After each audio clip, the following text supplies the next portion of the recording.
এমএমকে জিন্দাবাদ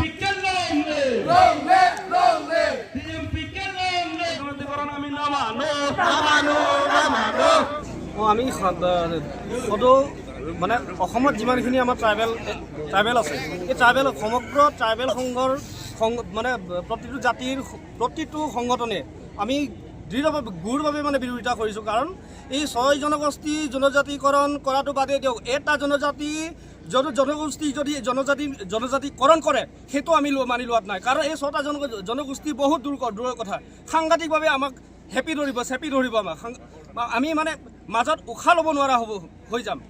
আপোনালোকে গম পাইছে চাগে, আমি 14টা মাত্ৰ জনজাতিয়ে জনজাতিকৰণ ইতিমধ্যে হৈ আছে।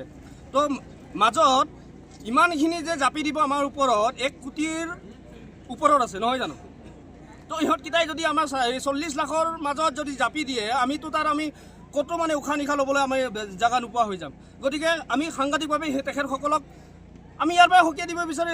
মই বেছি ক'ব নাজানো সেইবিলাক বিষয়, মই এই ৰাজনীতিৰ বিষয়ে ক'ব নাজানো। আৰু আপোনালোকৰ আমাৰ মাজত যে আহিব বিচাৰে, কিয় আহিব বিচাৰে? আপোনালোকৰ অলপো লাজ নালাগেনে?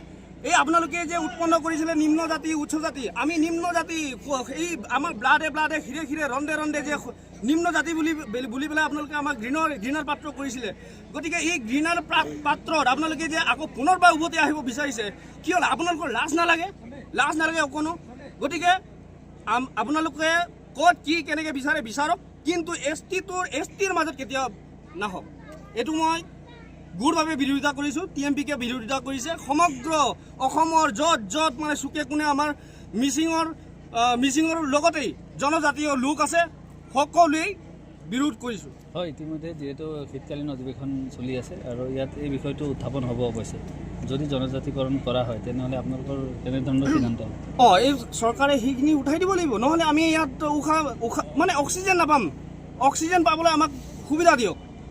ইমানতে আমি ইয়াত মানে যিমানখিনি পাই আছোঁ, এই পাই থকাটো আমি মানে তাত বঞ্চিত হৈ যাওঁ।